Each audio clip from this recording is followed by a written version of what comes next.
ইনশাআল্লাহ time is coming and Abrar is coming. তৈরি হচ্ছে লড়াই করার জন্য। যৌবন থাকতে দাও আল্লাহ। তৃতীয় বিশ্বযুদ্ধ, বাবা ছেলে রেডি। এখন শুধু সময়ের অপেক্ষা আর ধৈর্যের অপেক্ষা। কবে যাব ফিলিস্তিনের পাশে?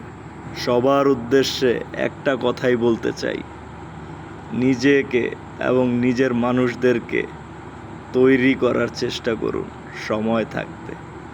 সময় ফুরিয়ে গেলে আর তৈরি হওয়া যাবে না। আরেকটা বিষয়, অনেকেই মনে করে জিম করলে ভবিষ্যতে না করলে এটা ক্ষতি হয়। হ্যাঁ, ক্ষতি হয় যদি সার্ভিসিং প্রতিনিয়ত না হয়।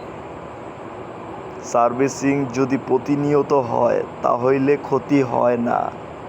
আর আপনি যখন পরিশ্রম করবেন তখন ফিটনেস ভালো থাকবে, আর যখন আরামায়েশ করবেন তখন ফিটনেস অবশ্যই খারাপ হবে।